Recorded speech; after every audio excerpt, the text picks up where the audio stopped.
It's sort of their, I guess, ERP for Parks and Recreation, would be the best way I could say it.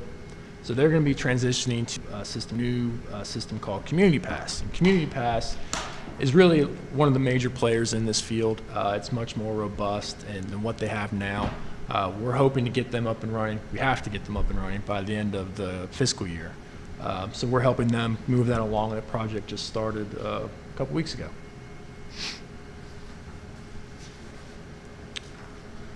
All right, OpenGov, Celeste's favorite slide, right, Celeste? So there's not much here, but this is really cool, just because I've seen it so many years now and how the process rolls. So what this is going to do is really standardize how we approach the budget document development. So every year, poor Celeste Broad Street has to go through a lot of formatting and very tedious editing and just it's a lot of sort of hunt and peck kind of approach to addressing the budget document. This just standardizes the whole thing. It really automates how our budget document is developed. It takes a lot of the unnecessary sort of just exhausting work, and she can actually focus on the budget itself rather than just going through the document and making sure all the I's are dotted and T's are crossed and the spacing's correct and that sort of thing. Anything you want to add to that, Celeste? Good? Awesome, thank you. Okay, so this is another one I'm really excited about. We just got to get some momentum on it. Right now, we really don't have any sort of electronic forms processing that's robust enough to handle some of our more involved forms. Think of special events processing. So it's going through several different departments. There's a lot of scrutiny that has to go into some of these things. So what we're trying to do, and I have a vendor in mind who I'd like to use, we're in a proof of concept phase is to have them integrate with the payment processing vendor that I mentioned earlier, because a lot of what we do, such as special events, has a payment associated with it. Most of these types of vendors really don't have a payment processing piece to them. So I really don't want to go down this road and not have something that really is just a whole, a full package, really to be able to do soup to nuts what we're trying to accomplish. So once this is done, we'll be able to get rid of a lot of different paper forms that we have in the city. I could think of several in planning, maybe public services if Perry's interested, but definitely in special events for sure. Another Perry slide. So we are in the middle of going from, started actually just recently, from taking our utilities billing software from an on-cloud or the cloud, in the cloud hosted environment back to on-prem. So I'm hoping that we'll be able to give them a little bit more, better customer service experience, gives us better control as well as utility staff, and it will achieve some moderate cost savings as well.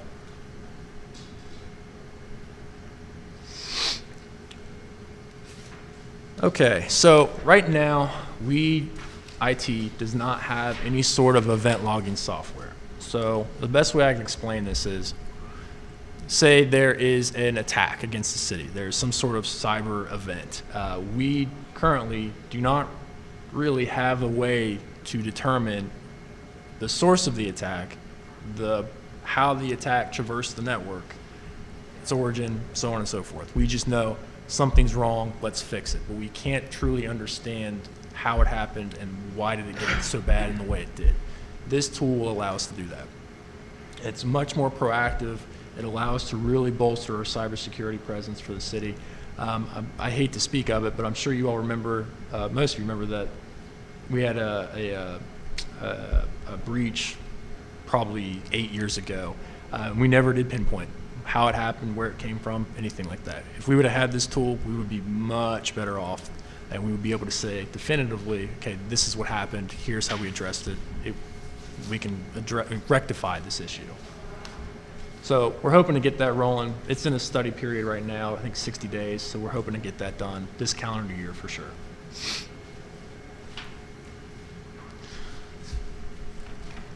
I believe this is last, but Council has made a substantial investment in our ongoing infrastructure refresh. We recently installed a new external firewall. We have 22 new access points planned, and we also have 12 new network switches that are going to be installed as well. The ever increased need for bandwidth and wireless presence throughout the city, this is essential. We're really hoping it'll improve users' experience in our environment, bolster our wireless presence, so on and so forth. And that's it. I'd be happy to answer any questions you all may have at this time. Thank you, Tyler. Looks promising. Questions? Sure. I took some notes while we're going through this. So on the CAMA, and I know in the cover sheet it just said no budget impacts at this point. Is the implementation of this and the interface with real estate assessments in the field work, you see that as a net neutral, net positive? So, yeah, so we actually did have an expenditure associated with that one. That was from ARPA funds. It was what? From the ARPA funds, Okay. the distribution. So one-time upfront costs. Plus the typical annual maintenance, yeah. Okay. You do one at a time? I don't know. Once you do a couple, and then I'll let Corey Okay. dance. For our payment portal consolidation, I mean, just considering not every Winchester citizen owns or operates a smartphone, what's our other more old school methodologies? They're not going to get lost in the dust. So the usual methods will still exist. People can definitely come to City Hall. We'll have IVR for several of our different payment types, so people can always call and go through the typical process. We actually have, I don't know if you've been able to see, a couple kiosks in City Hall now that people can come to and pay. We haven't really promoted those yet. Eventually, they will have all the different payment types associated with this project. So you'll be able to go to the kiosk in the creamery, as well as the one on the third floor, and make any of your typical payments. The reason we haven't promoted it or really talked about it much is because if we were to go ahead and add all these different payment types to the kiosk, once we switch them to the new portal, we'd have to do it again. You have to what? We would have to redo it. So we'd have to point them to the new site. So say we go and do real estate and hook it up to official payments. That's our current vendor. Once it's done and switched to the new JP Morgan platform, we would have to redo all that work again. So that's why we haven't done it yet. Currently, you can pay your water bill and personal property. And the reason we did those first is because of how the offices in the creamery and City Hall were split.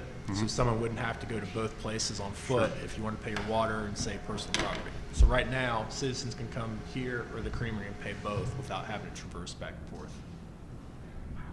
Thank you. You can hear again. Well, I think that's going to be important, particularly in the rollout and the promotion of Absolutely. these methodologies. You don't want to focus so much attention on these technological advances, which are great, and I think we need to do that, is that if you don't reinforce that, and yet we can still take payments this way, people will feel not thought of. So I think that's good. I appreciate that being considered.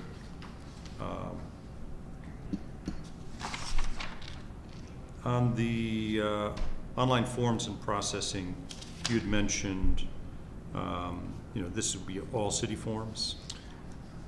I don't see why some wouldn't be included.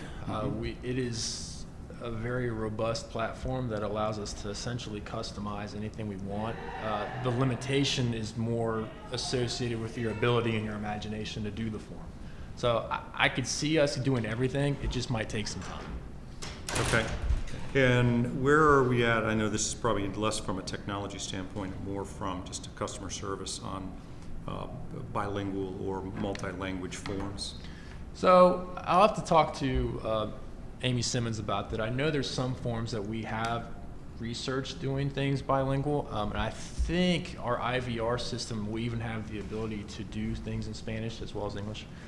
It's just going to heavily depend on the specific form, the specific payment, and it's just going to have to be done for each one. I think what we should do is probably have a plan of attack, which ones would be needed the most, and just start working our way down from the top. We could definitely prioritize that easily. Okay. I think that's going to be an important process moving Sure. forward for that. Again, but from a bilingual and then making sure that people who are not as technologically savvy still are kind of engaged in the process Absolutely. and not left out. Council Bell, let me let Council Sullivan. Council Sullivan. Thank you. Good presentation. I assume that this is going to go to the full council for them to look at, or is this going to? This is a discussion right Just now, discussion. but if, once it gets flushed out a little bit more, I think it should go to full council. But if in my it was kind of a trap question. I was just going to say that maybe. Gotcha. Maybe add some dates to it. With Sure. As far as the paying online and things of that nature, which we're doing now, is there going to be transactional fees that the user pays, or is it how is that? So with the system, we can control what is passed to the customer and what is paid by the city, and it's going to vary by type.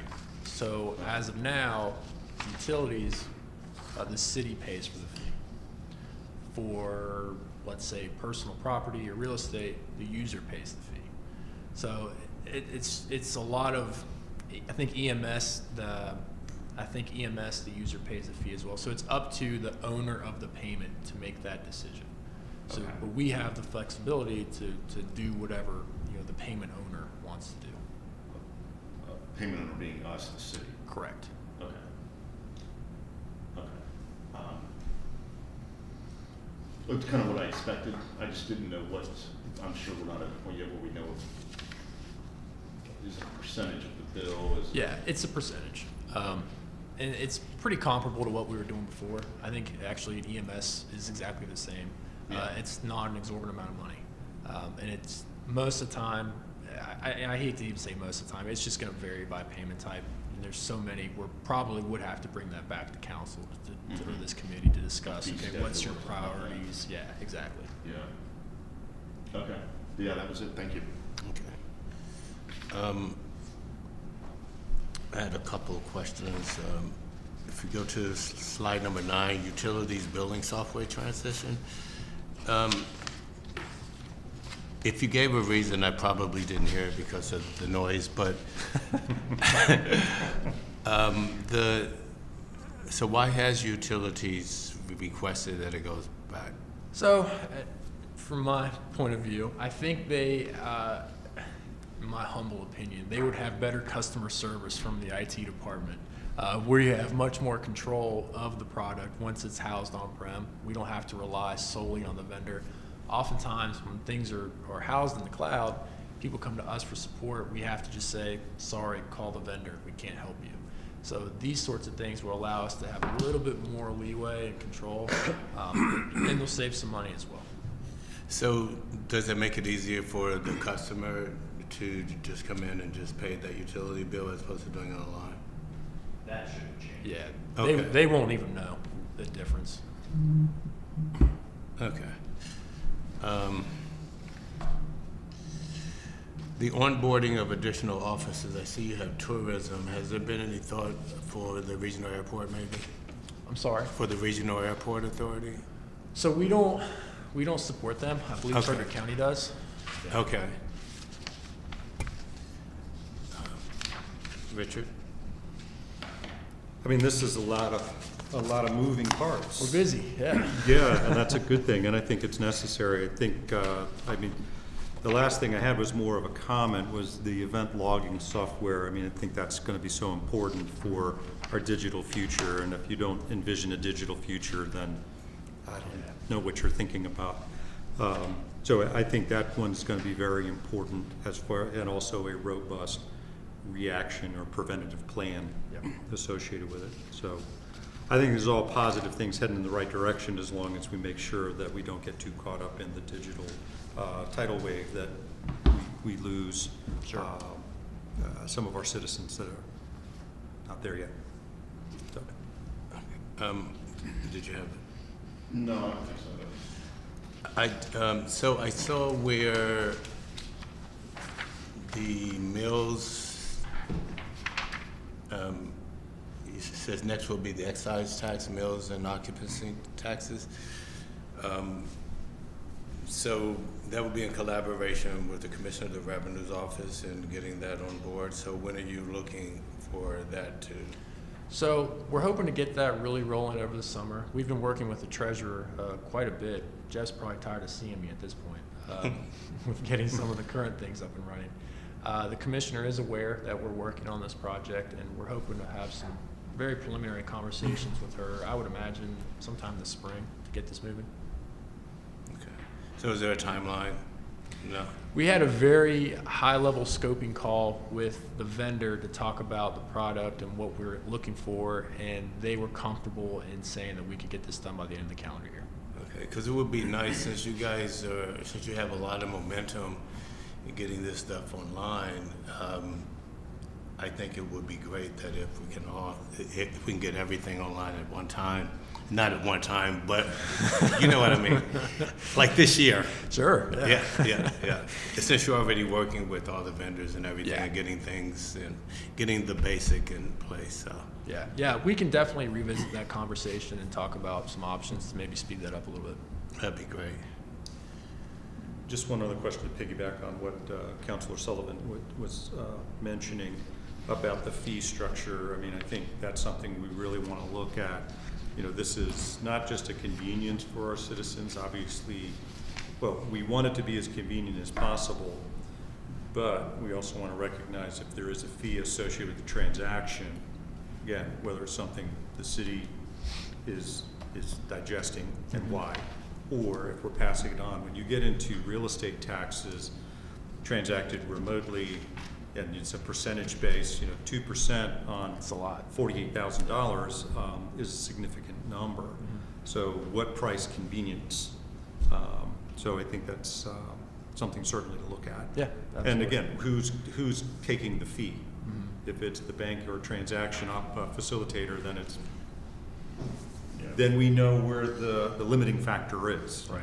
We can decide not to do something because we don't want to pass that cost on, and Right. it doesn't save us anything. Right. Okay. Yeah, I can definitely create a fee schedule to bring back. Okay. If there aren't any more questions, Tyler, thank you so much. Thank you all for your time. Yeah, Appreciate it. The next item on the agenda is discussion on application to the Virginia Resources Authority for funding for utility capital improvements. Perry Eisenach, Public Service Director. Good afternoon, Perry. Good afternoon. Thank you, Mr. Mayor. Councilors, good to see you. Happy New Year. Yeah, you too. So I have been working diligently on an application for funding to the Virginia Resources Authority for funding needed for our continuing utility capital improvement projects. So there's really two projects that this funding will address. The first is the main sewer main that runs from the city, and this starts about southern end of Jim Barnett Park, goes underneath the interstate and follows Abrams Creek through the golf course, pretty much to the end of Woodstock Lane in Frederick County, where the old wastewater plant used to be. That's about 2 miles. It's an old pipe. We get a lot of inflow and infiltration during wet weather. That's one of the big reasons why the city's normal sewer flow is about 5 to 6 million gallons a day. On wet events, it can go as high as 20 million gallons a day because we get all this inflow into our pipes. So that's why we need to replace manholes and sewer mains. What we're doing in this project is we're inserting a PVC liner in the existing pipe, and then that in essence renews the pipe, and it basically will function as a new pipe. So the cost for this is about $4 million. If we were to actually have to dig up this sewer main and replace it with a new pipe, my guess is we'd be looking at least $15 million. So it's a significant savings to be able to do this. But we are under a time crunch because of our consent order from DEQ. when we had all the sewer overflows back in 2018 because of all the wet weather, we have to have this project done by the end of June this year. So we're working now because we have to get the work done across the golf course before the golfers want to start playing in the spring. So. Okay. So that's the first project. The other is infrastructure improvements, which means replacing water, sewer, sidewalks, and repaving the streets on a section of Washington between Boscawen and Piccadilly, Morgan Street, and then there's a section of West Piccadilly from Morgan Street to Washington. So the cost of that is about $3 million. It's our next highest priority. We would look to start on that sometime this summer if everything moves forward. So this funding would be in the form of utility revenue bonds. It's not GO bonds. So the utility is solely responsible to pay the loan back. They would be 20-year bonds. Don't know what the interest rate's going to be when we would close in May. Obviously, it's going up a little right now, but even so, the rates are still, we think, going to be, low, not as low as they were last year, but council does not need to take action in February for this. So there will need to be a bond resolution and a bond ordinance that will be drafted that council will need to take action on. And so Mary is planning to present that at the March Finance Committee meeting. I would do it, but I'm going to be out of town that day, so that's why I'm presenting this today. Okay. Just to talk about the projects to see if you have any questions Good. ahead of that. So, but I'm happy to answer any questions that you may have. Council Bill. I know this is a finance committee, but when you guys these seem like projects that are either already packaged or already in motion. You're just trying to align available financing Yes. to cover them. Correct. It's not, if we don't get the financing, we don't move forward, but we might not on Morgan Piccadilly. If we do not move forward with this loan, I would not recommend that we would move forward this summer. With that portion. With that The other portion. portion, it sounds like we're already committed. Yes, correct. Okay. Correct. What's I guess there is a rerouting scheme of the primary drainage while this work is being done. You can't maintain drainage through a pipe when you're fixing the pipe, right?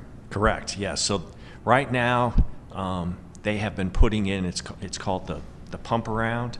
So they put a pump in at a manhole, and then they have to install a new pipe on the ground. It's just a temporary pipe that they pump the wastewater through this temporary pipe while they're lining the existing pipe. So it's a pretty big operation when you're talking about this much flow. Okay. Sounds like a paired question. What's that? Sounds like a paired Yeah, question. it could very well be a pet question. Okay. From finance standpoint, really, it's just you're trying to align available resources or funding. Right, right. And I'll say that we were hoping that there was going to be some funds cut loose from the infrastructure bill that could help with these projects, but there have been no details released yet. That money's not going to probably be available till later this year. And but we have plenty of projects, utility projects, in line when the funding is made available. Sure. Councilor Sullivan. So I looked at some of this before I came in. It was interesting that you said that in the timeline on the sewer main trunk. Mm-hmm. Is that because in reference to the golfers, is that because you have to pull the workaround pipe that he was saying? Because most of the work is Yes. the lining, I mean, it all happens underground, right? Right. Okay. Yeah. But really what they have to do is they're doing work at each manhole. Okay. And so that's why they're actually out on the golf course, even though we're not digging up the golf course, but we're out there. Yeah. So that's really Okay. what's driving that. And so that $4 million is that the manhole work too? It is. So you're replacing those as well? Yes, we either replace them or we can insert liners inside the manholes. Okay. It just depends on how bad a condition Sure. it's in. Okay. Yeah. The other project, that includes the new water meters, obviously, too, right? Yes. Okay. Correct. And I looked at that map. What do you think the timeline is on that project? One from start to finish? Not that it's a lot, but it's A lot the depends. traffic flow is going to be interesting I guess if you section it off, it'll be manageable. It'll be manageable, but They're, like- they're narrow streets. they're very narrow Morgan's streets. Very narrow. It's extremely narrow, so that's going to be challenging to get everybody in and out. So they still, Parking, yeah, that will be a challenge. Timeline, a lot depends on how much rock we hit. Yeah, It's always kind of a wild card, but yeah. Interesting. That was it. Thank you. And it's finance related.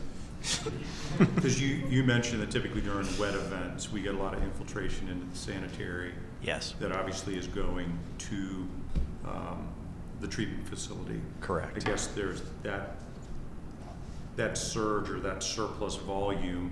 It's not coming from our users. It's costing us money because we have to treat that water as well. Right. Okay.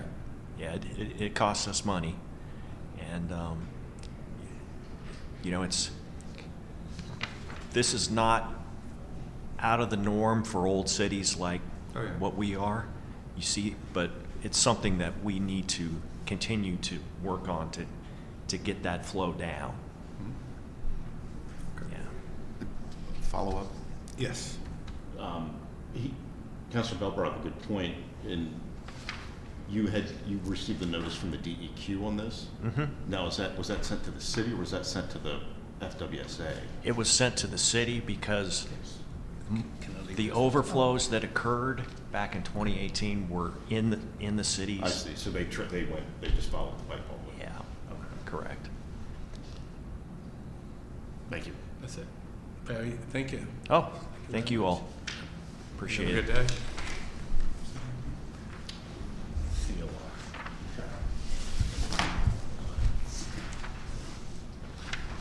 The next item we have on the agenda is the 2021 budget summary, presented by Celeste Broadstreet, Finance Director.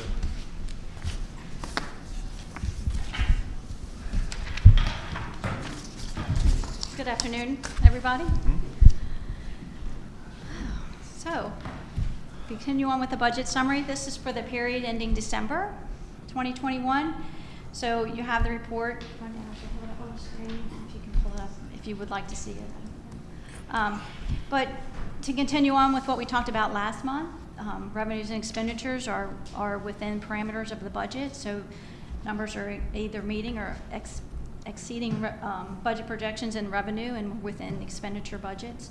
So just to give you a little context, year-to-date revenues are up 6.9% when I take out the CARES revenue from last year to this year, so we're up 6.9% our revenues. But on the flip side, expenditures are up 4.2%. So while revenues are good and up, our expenses are up also. Are you?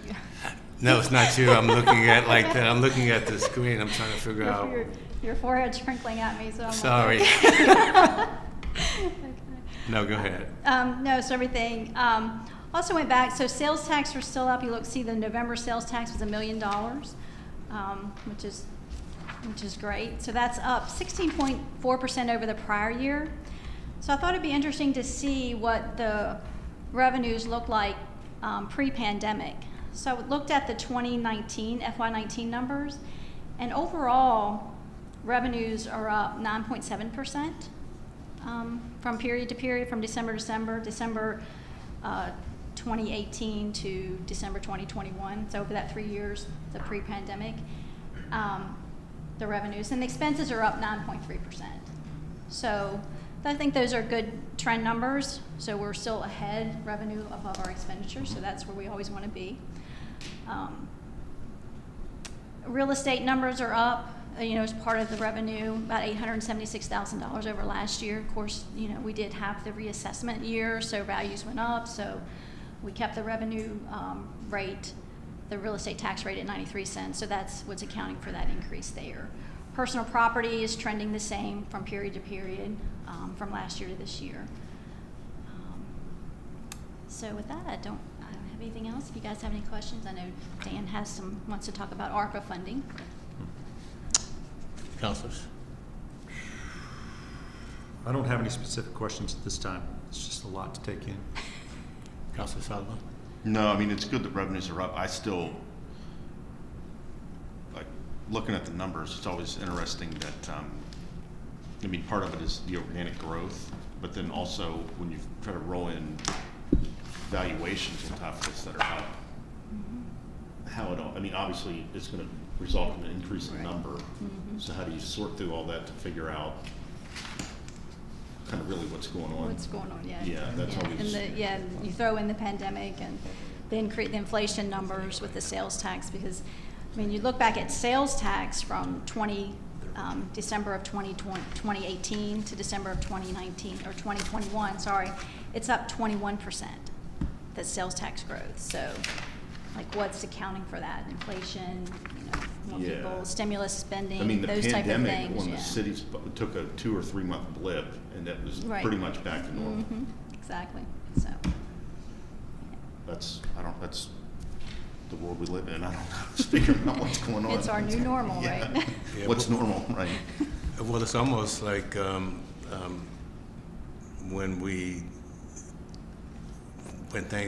when people felt more comfortable getting out, it's like the floodgates open up and people just come out, And we canceled we canceled Apple Plus, so there's nothing, that money wasn't in there, and they're still up. Yeah. That's, that's People are Christmas out. in May for Winchester, really. So, it's just not to keep rambling, but a citizen will ask you, and you have to think about what you respond with, because it's hard to explain it and then look at the numbers and try to explain the numbers and things like that. So, just unique, very unique. And you said Dan has something. Dan has some ARPA things, I think. So now we're going to move on, if there's no other questions about that particular portion of the budget. We're going to talk stimuli, ARPA. So you've got printed this out for you guys here too. Before you go on, I'm going to have to turn this over to Councilor Sullivan to chair, because I need to step out. Okay. So, speak to chair. So I'll leave my stuff here.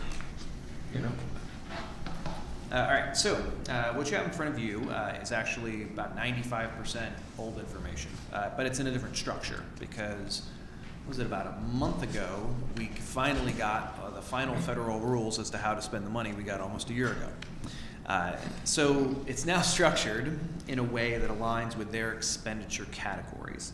So you'll see 1 through 7, public health, negative economic impacts, services disproportionately impacted communities, premium pay, infrastructure, revenue replacement, and administrative. We have taken all of the items that council approved and that we put forward in the spending plan last year and moved them into these categories wherever they fit. There have been some updates, and some of those are highlighted. We'll go through those. You'll see 2 columns. The first column is first tranche. It's not really, you can tag it by fiscal year, but it's really, we think of it in terms of first tranche and second tranche. So the first column is first tranche. That we already got. Yep, that we got. We're actively spending it, moving forward based on the spending plan. There have been, as we've seen some opportunities we may have moved a little bit of money around here or there. We'll talk about that. But the new rules did give us some additional flexibility, so we'll talk about that briefly. The second column is second tranche. We haven't gotten that yet. When we actually, as we get closer to receiving it, which last year we got it March, April timeframe. June, we'll receive it in June. Oh, so we'll get it in June. We'll bring a spending plan for that second tranche. So what you see here is just a draft. It's where we intend to put the money. So you're getting a preview of what that spending plan is going to look like. So I'm going to walk through each category real quick, just talking about the highlights. If you have any questions, please feel free. So category 1, public health. This is for really things that were specifically tied to COVID or COVID response. The other category is a little more flexible. This one is really straight up COVID response. So you'll see the first line, vaccine incentives.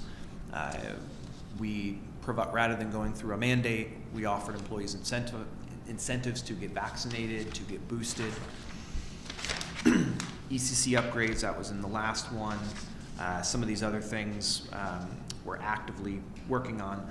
The highlight that you see here is COVID overtime. So what we saw that we were getting a lot of, especially when people had to be quarantined or actually got COVID, we were having to backfill, of course, especially in the public safety realm. That's police and fire, the biggest ones, probably followed shortly by public services.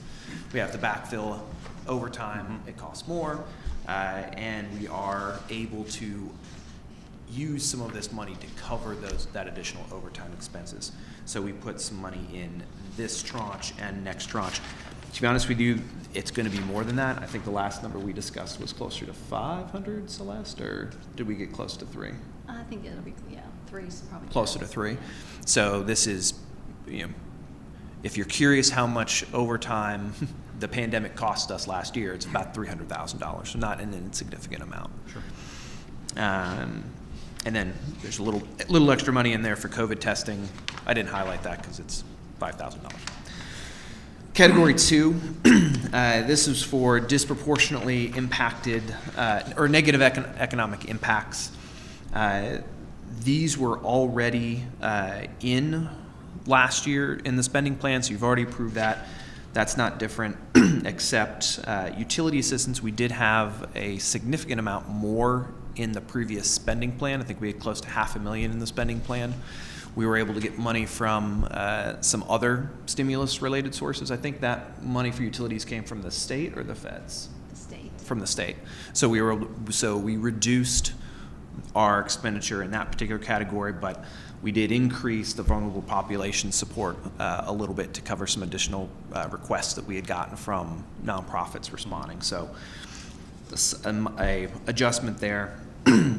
Category 3, this is for communities disproportionately impacted. Really in this, we're focused on the qualified census tract area, but it could be anybody, any underserved populations for the most part, but we are really focused on the qualified census tract. The healthy home housing support, that was in the last spending plan that was already approved. We've just increased the amount to some degree. Just to refresh memory, that is really kind of anti-blight reduction. It's home improvements and repairs for folks in the qualified census tract. We won't be administering it. We're putting out an RFP and having a nonprofit will administer that for us. And then category 4 here, premium pay. That was premium pay for first responders for the most part, but some other essential workers also got it as well. That was the amount outlined there. Category 5, this is infrastructure. So this is where we got some good news, I guess. So you already see we did have some money in here for water main replacement already, drainage out at Jim Barnett Park. That number actually is more than before, because now what we can spend money on per the new rules are stormwater. So we did have some money in this category. Well, this category didn't really exist, but we did have some money previously for paving and sidewalks. We already have some money set aside, borrowed some money for those things.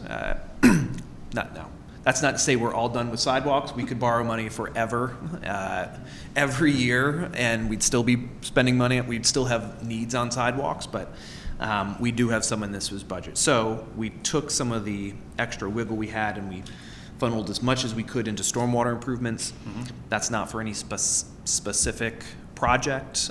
It'll be money for Perry to put towards the laundry list of stormwater related improvements that he has. And even that, just like sidewalks, that will just scratch, that'll address some near-term needs and other things, but we will have stormwater needs in the city for a long, long time. One of the biggest changes is category 6 in revenue replacement. So with revenue replacement, there was there still is a percentage by which localities could attribute loss of revenue to the pandemic. Early on, when I first brought you a spending plan, we were looking at somewhere around $2 million. The new rule said we can do, it's either that percentage or $10 million, whatever we pick, whichever one we want. So revenue replacement, this category is much more flexible than the other categories. It, in essence, allows, we could put everything in revenue replacement. I didn't necessarily think that was right. I felt if this money was intended for pandemic relief, we should have tried to apply as much of it to the other categories as possible. So in this particular situation, we have 3.1 and change for this tranche. And these are things that may not fit well in the other categories. It's possible that as we go through audits and other things, someone might say, no, this actually belongs in category 1, and we'll move that expenditure over to category 1. This is just based on our interpretation of the rules where we felt it was safer to put it in revenue replacement. Like I said, most of this is the same. We do have some additional things here that we'll bring to council as the time comes. We had a need around, for example, records retention. This is really something to help with our FOIA processes, our records management, our transparency issues, so it fits in with our strategic plan. One of the biggest items on here, and this has been discussed with the Parks and Rec Advisory Board, and this is not until next tranche. So we'll be bringing back more discussion and approval on this when the time comes, but we are entertaining and exploring a partnership to turf 2 soccer fields over at Jim Barnett Park. That would be in the next tranche. Digital services improvements, I'm going to skip that for now, talk about it. A lot of it, actually, you heard from Mr. Tyler a few minutes ago. Moving further down, 3 firefighter FTEs. When we did not get the SAFER grant last year, and we talked about this a little bit at the Public Safety Committee, and we basically missed out on getting 7 firefighters. You put 3 in last year's budget, and then we were applying for 7 through the federal grant. We didn't get the federal grant, so now I can really stretch and put about 3 more in there, and we're about to take another crack at that federal grant. But this was to go ahead and at least close some of the gap created by not getting the SAFER grant. So we added their salaries in for the next 2 years. Northside Community Center, this is again a placeholder for the next tranche. We're still actively exploring opportunities to put a community center in the north end, or I should say the north side of the city, within the qualified census tract. So this is a placeholder, kind of seed money, if you will, in case an opportunity presents itself for a community center in that area. And we do have a few different potential options we're working on.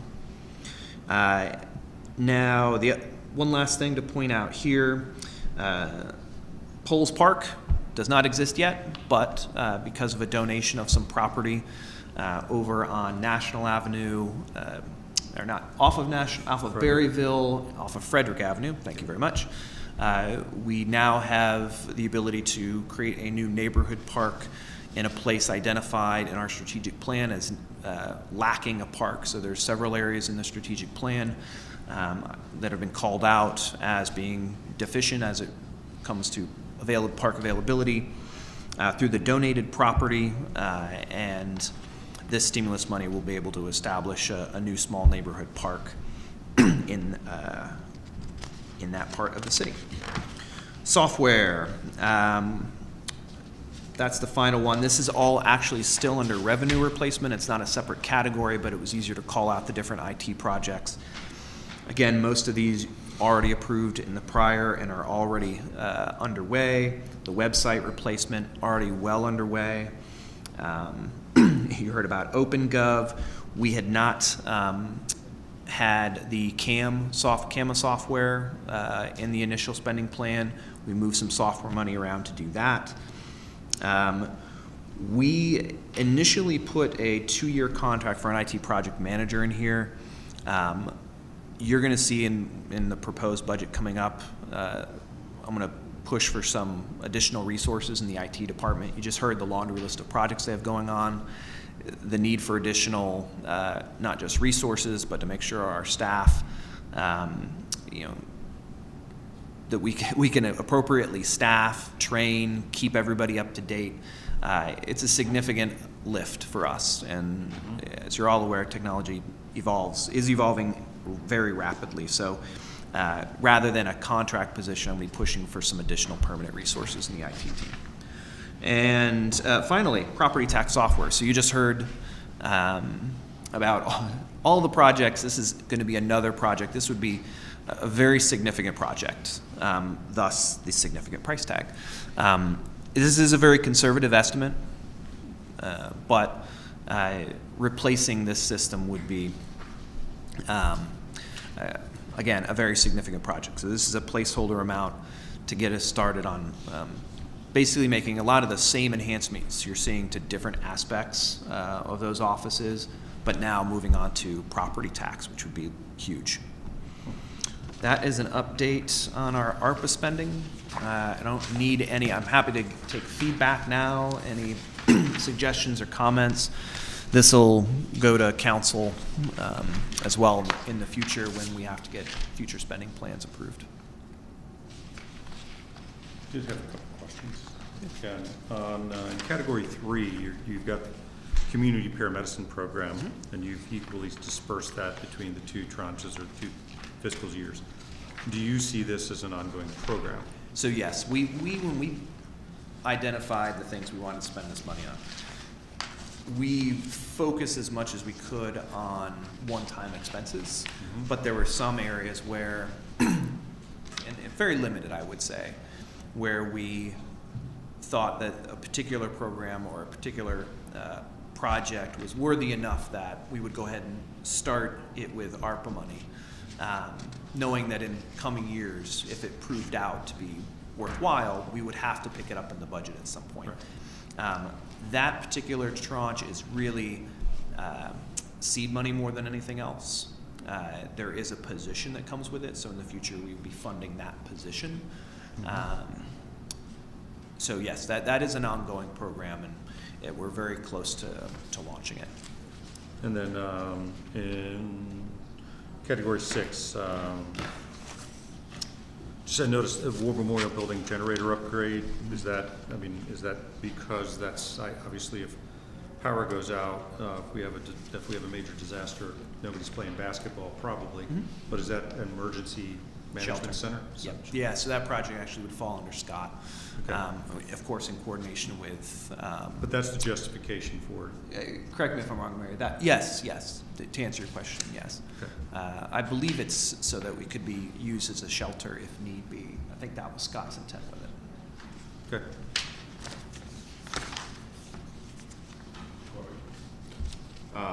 Thank you for this, Dan. It's a lot of information.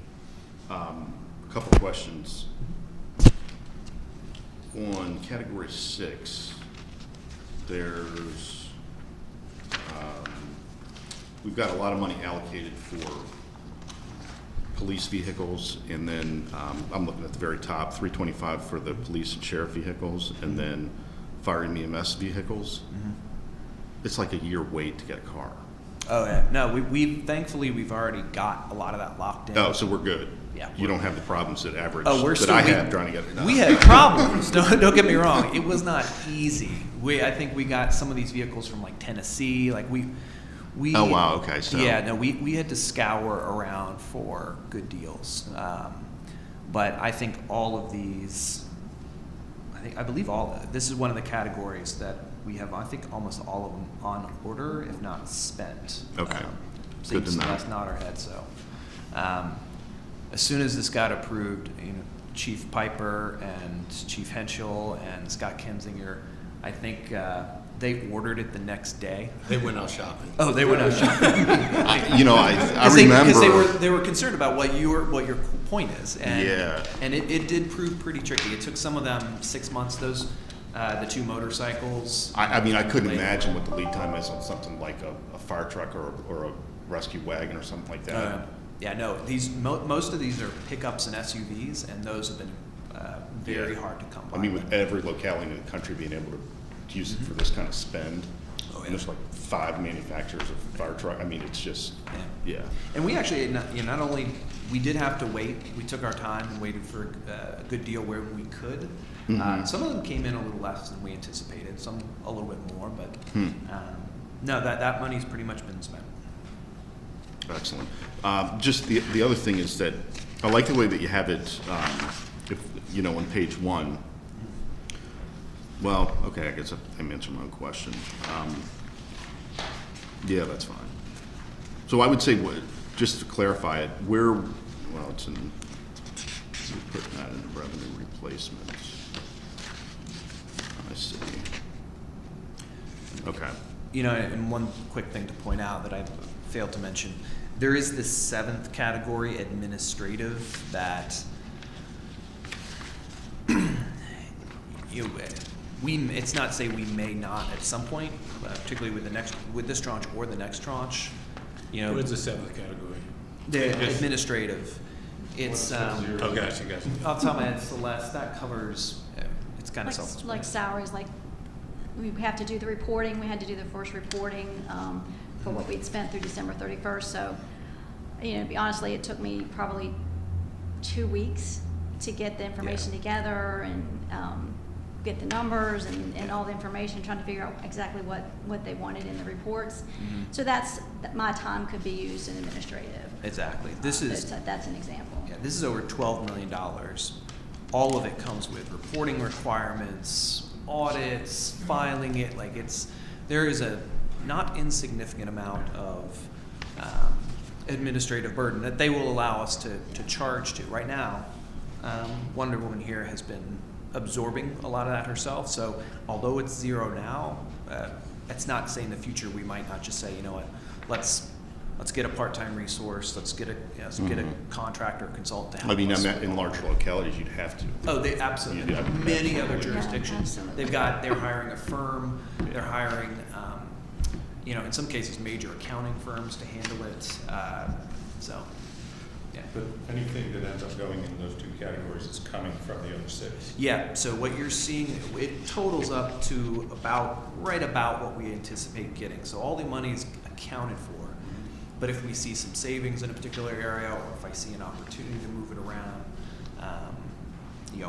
it's not to say we won't use that category in the future. But we are trying to keep our administrative costs as low as possible. I'd rather spend, $50,000 in Jim Barnett Park on some improvement than admin, but I also don't want to kill Celeste. So, and Mary and the whole team. So. So We wouldn't support that. No. just to clarify, the tranche 1 money's in the bank. We've got that. And we get the FY23 sometime after June. June-ish.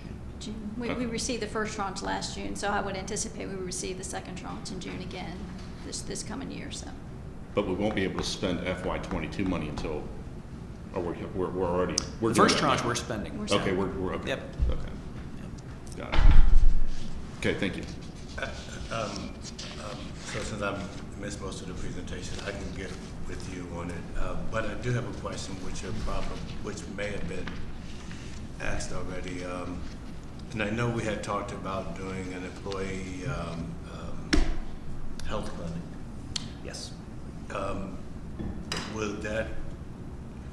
Was that brought up at all? So there are two components to that. There is a line in here for employee wellness scans, which actually have been conducted over the last few weeks, where we had a firm come in and do diagnostic tests on any employee over a certain age, or if you were for fire, for rescue, you got basically the full body scan. So that was available to a majority of our employees. So there was an aspect of that. An ongoing full-time clinic, I'm going to bring that in the next budget as an option for council to consider. Okay. Can any of that money be used for this? It could, yeah. Okay.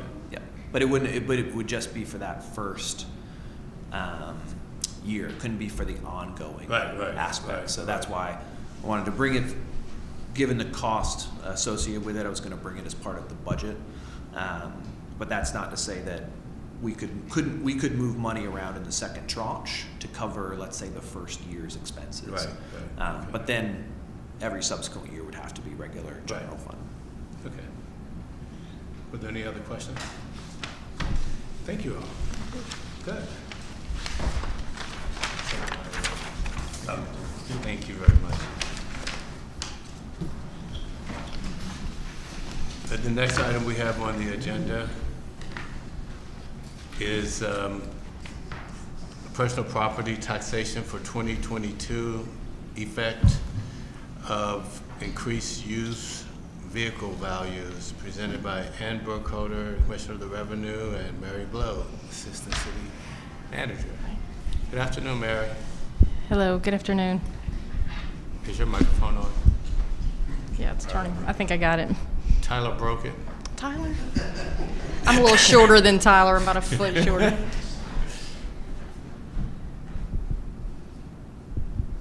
Okay. Is she there? Okay. The commissioner is in the meeting. The commissioner is in the meeting? Okay. Oh, so are you doing a presentation for the commissioner? So I'm going to try to pitch it for the commissioner. She had to be out today. I figured this is a finance committee issue. It's kind of two-pronged.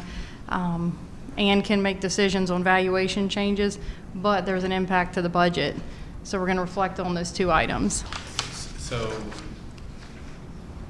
she does have a deputy there, doesn't she? Yes, sir, I believe so. Okay. Okay. All right. Go ahead. Thank you. The past couple meetings, there have been, I believe Commissioner Burkholder brought up the increase in values. You know, the supply and demand with vehicles driving up values. J.D. Power supplies our valuations for the city. So it was asked to bring back options. So we all brainstormed together, and we kind of wanted to focus on valuations. In lieu of tax rate changes or any of the other above, since we don't know how long this is going to persist. This is a blip we've never seen, you know, this spike up this high in our, you know, my lifetime since I've been here for sure anyway.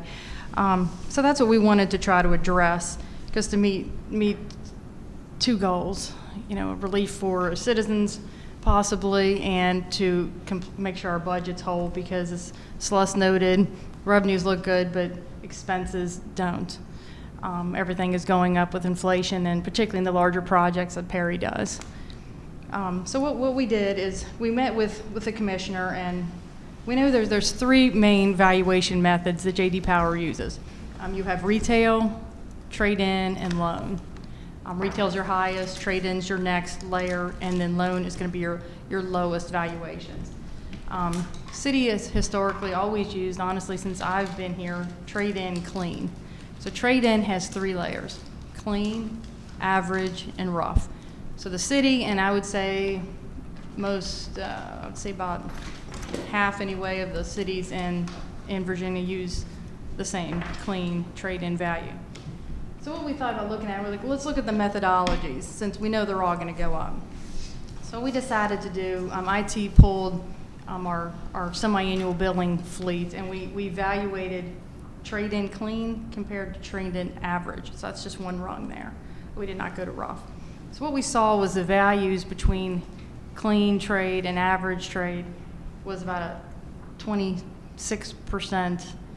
If you use clean, it'd be about a 26% increase. So if we stayed with what we were at, it's 26%. That was clean trade. So if we decided to go to clean average, it'd be about 13% increase. So we'd still, in our budgets, still see an increase, but it wouldn't be to the degree if we stuck with clean trade. That was what we thought was one of the most viable options. What it would do from a budget perspective, that would decrease or increase, that makes sense. It would lessen it about $500,000. And that is for the semi-annuals. The treasurer's about ready to bill those. He needs to bill those soon.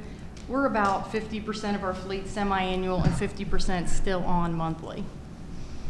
So it's safe to say that if this is a route we go, we decrease $500,000 this year in FY23, and again in '24 another $500,000 to catch those monthly billers, right? Because we bill a year behind.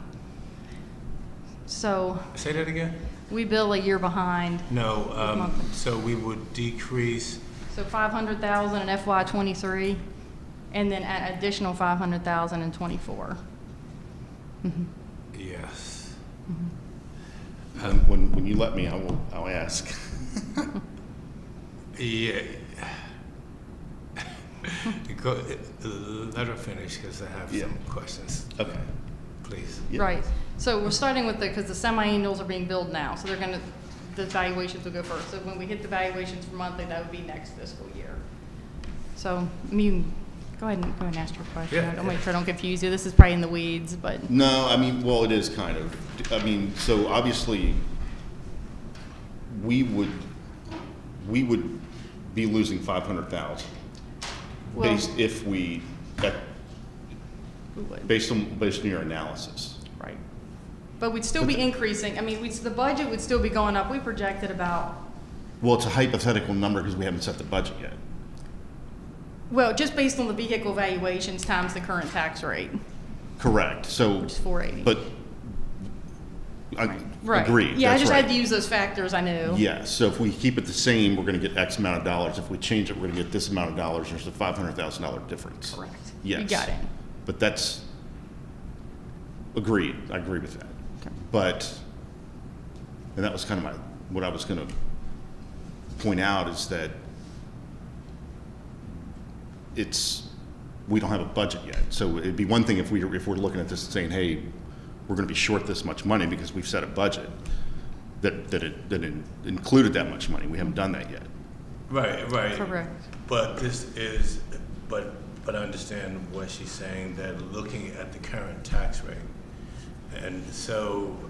Yes. So we're talking about real time right now, and then when we get to the budget, and then we can have a more full discussion, but this is an outlook. Mm-hmm. So basically saying this is where we are and this is what will happen if we stay where we are. Mm-hmm. Correct. I mean, as always, we estimate that. Personal property is very difficult to estimate because the fleet changes so much. But we just took that, we were able to take a snapshot. IT gave us that data, so we were able to analyze it a little more granularly than we normally honestly would have. Just because this is such an anomaly with the values spiking so high. And honestly, we've left clean, it's been clean trade, since I've been here. It's not something that you generally want to change a lot. You want to avoid taxpayer confusion as much as you can and try to leave it consistent. But with that said, if this is an option you did want to go with, we would, it would be consistent for probably a couple years. I mean, who knows when this is going to neutralize, or if what the new normal is going to be on vehicle valuations. With supply and demand, we'll only tell that story down the road. But when will J.D. Powers react? So with that said, and we talked, the commissioner, if she is there, that we'd start to look at this, evaluate every year, kind of see what it looks like. But it wasn't something that we would maneuver with often. Is that it? Go ahead. Yes, sir. That's it. Okay. Who wants to go first? I'll go ahead, Bill. Councilor Bell. So, year over year, I guess prior to maybe last year, and I hear you say that personal property is difficult to track, but is there, when you're building a budget, do you put in some sort of adjustment year over year? Say like last year we received this much, we expect to receive 3% more, or sometimes with depreciation of fleet, does it go down? Or do you usually see personal property tax increasing? We usually see a little uptick. Okay. It's so market driven, Right. for sure. But we usually generally see an increase. We'll look at the actuals from prior year and then make a decision based on actuals too. And then we'll consult with the commissioner because she gets that fleet data. We can look And some of that might be, was there strong new car sales that are driving up values versus trade-ins and right. replacements? Well, I guess we kind of have to look at, be honest with ourselves. What's our goal? What are we trying to accomplish? Is because this is an anomaly. We're seeing in the real estate market where real estate values are appreciating dramatically, and to some people, unexpected or unsupportable, maybe. But we have a revenue neutral obligation for real estate taxes. We don't necessarily have that for personal property. So with this fluctuation, it's not something doesn't give us that pressure relief valve. We're inserting it ourselves. So what's our reason to not feel like personal property owners are going to feel like they're getting gouged, or that the city is benefiting from a windfall from that increased valuation of personal property? Yes, I mean, it could be either. I mean, some other localities, I did ask Ann to research this. She did provide a memo, and I thought it was well articulated. She said some localities are doing this in different ways to try to ease the burden because of this huge spike. Some are giving away credits or rebates and things like that. But I think our position was we looked at this as a team to evaluate it, because if the issue is evaluations, let's take a look at our valuing methodology that she can control. It's actually the commissioner's purview to change that valuation. Okay, and I appreciate that. I mean, I do think that because of the unique circumstances, the city shouldn't be the beneficiary of some great windfall on the burden of our local taxpayers. The idea of shifting, as you're discussing, on the option from a clean trade, which we've done in the past, to average, seems reasonable and appropriate. You're saying that's under the purview of the Commission on Revenue to do that. So council doesn't provide any input other than say, sounds good to us. What triggers for the Commission on Revenue to decide, okay, now we're going to go back to clean trade? Well, that's what We're going to have that same conversation, or is it just up to the Commissioner of Revenue to decide that? Well, I do believe we would, kind of like we did in this instance, we would work together and come to finance and have these conversations, because it does tie with budget. So I know she is cognizant of the fact that, any decision that she might make on the valuation method will impact our budget. So she's very cognizant, and like I said, we talked about it, and we would consult, as we do every year when we work on revenues, we'll consult with her. I'm sort of waiting for this thing to light up and start talking to me. It's like, What is like that? something out of a sci-fi movie. What is that thing? It's going to start walking towards you. I know it's fairly It will be the creepy. last trip it makes. That thing will walk towards me. Corey, did you have another question? Yeah, I don't, it's very complex. I mean, It that's is. an excellent question, because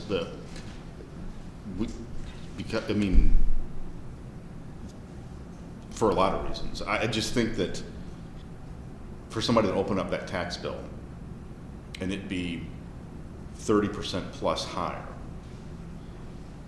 and with everything else going up, with the context of everything else going up, and then they're going to start asking questions, and then we're going to be in a position of saying, well, we could have done something, but we didn't.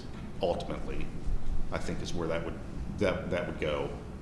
We might regret that as a body, as a group,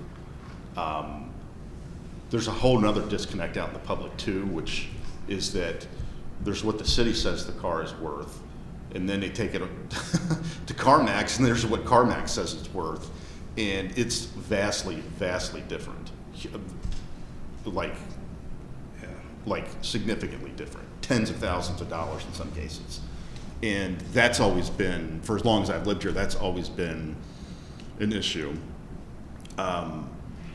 So maybe it's a time to talk about this in a context of that, and maybe not so much in, or at least have that be part of it, and say, hey, that we've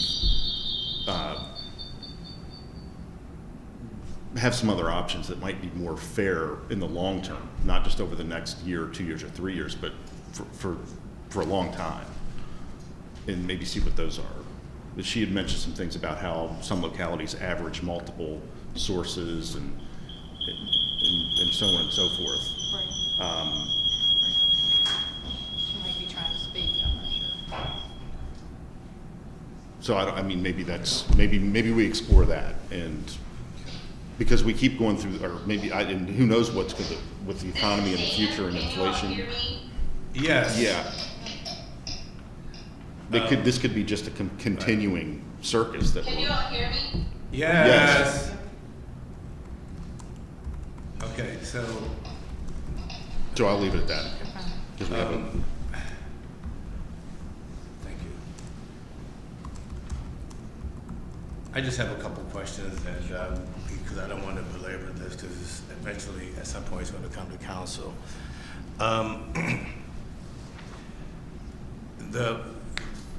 The $500,000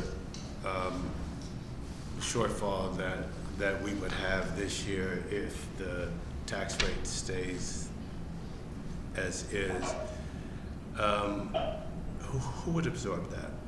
Well, it wouldn't necessarily be a shortfall. We would still project a budget increase of about 1.3 million.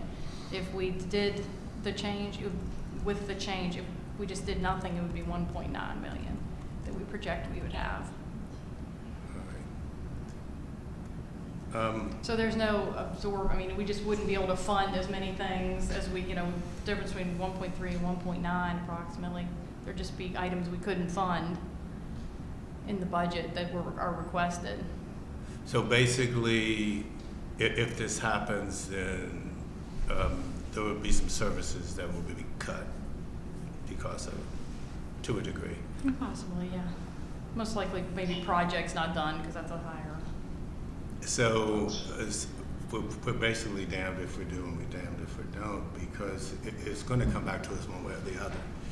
And we're definitely going to hear it from the citizens that, why isn't this happening when it's happened? And maybe it's an item or a service that's been provided for years, and then all of a sudden it is cut for some reason.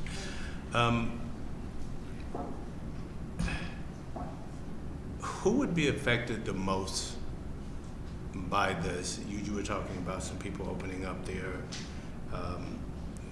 bill, and the tax bill would be a 30% increase on it.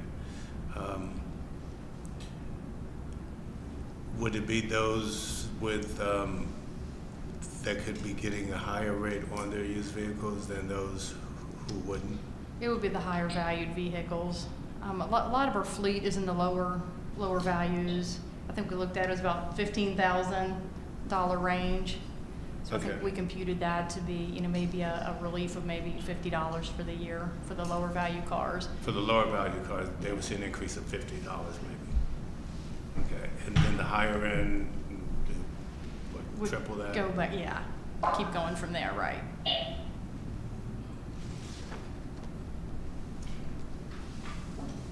And this is within this is totally in the purview of the Commissioner of the Revenue, and whether or not whatever input that we have, because I see that there's options up here. Right, there are other options, but this one happens to be in her wheelhouse in Right. terms of the decision.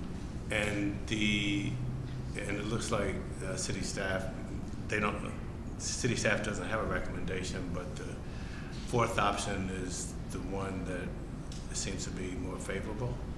Yeah, favorable from a timing reason, because the treasurer needs to get his first half bills out. Timing is of the essence here, pretty quickly. And administratively, it's something that is pretty easy to do in terms of just downloading the particular values we want, whether it's average or clean trade-in. So it just makes it administratively efficient. Okay. Well, gentlemen, I think this is going to be one of the most interesting budget seasons that we've had. So, and I don't envy you. Well, I don't envy your job.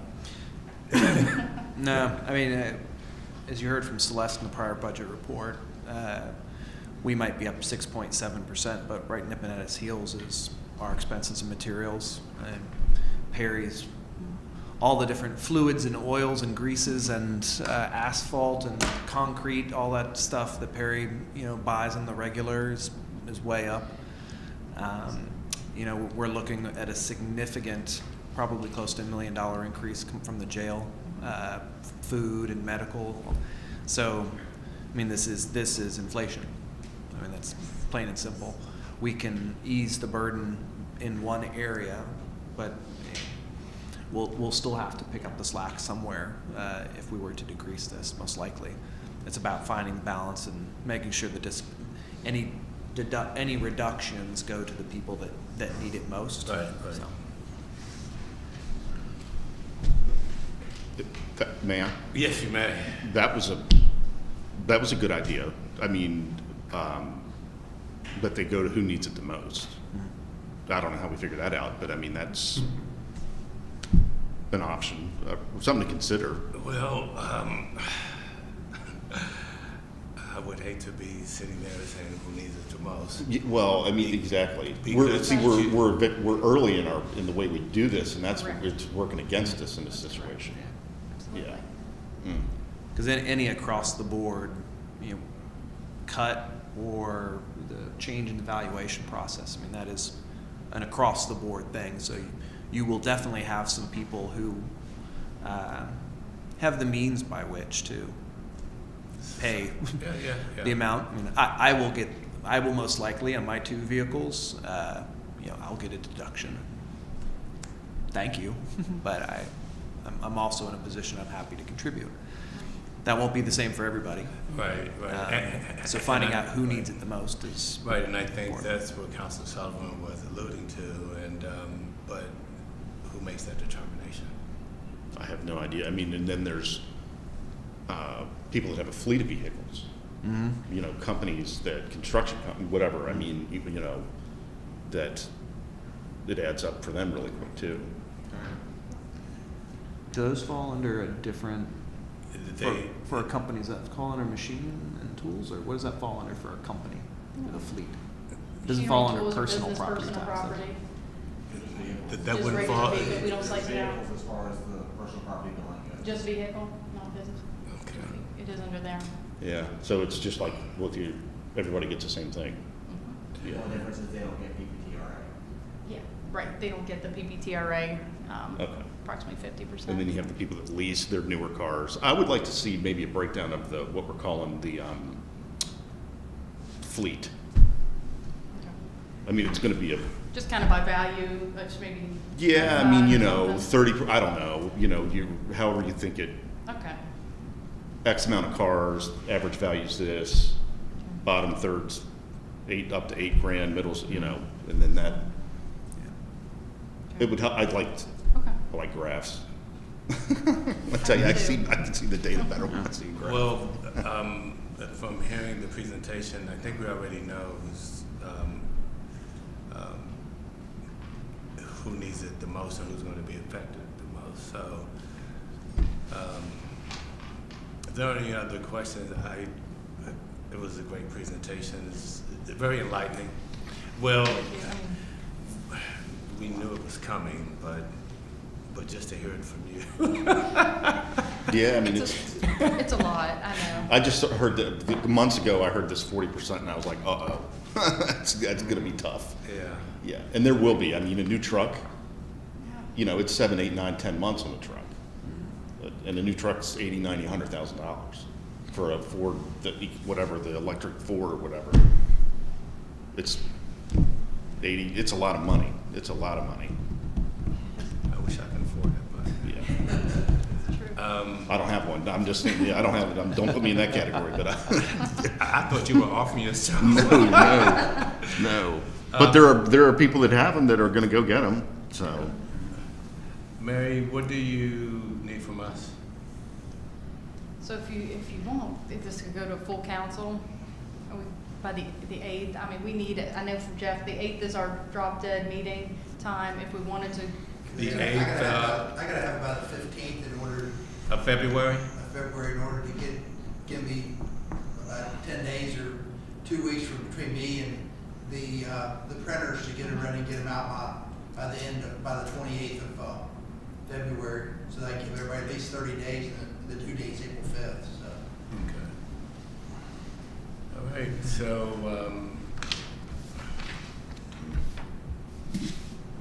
you need a motion to move this to, but you need us to make a recommendation on one of the options that goes to the full council? like you do, And it seems that the fourth option is the most favorable one. And with something like this, I do trust and value the opinion of staff who work so diligently on this. So if I can get a motion. I'll make a motion that we forward this to the full city council, the recommendation for approval, focusing on option number 4. All in favor? Aye. Alright. Opposed? Mary, thank you very much, and this will be forwarded to council for the next council It'll be meeting. in the next council meeting, correct? Next Tuesday. Yeah. For So approval. that's next week. Next week. We'll make next week's meeting. All right. Yeah. Thank you and Thank you happy all. afternoon. Thank I will you. now entertain a motion to adjourn. Second. All in favor? Aye. Opposed? We are now adjourned. Thank you, everyone.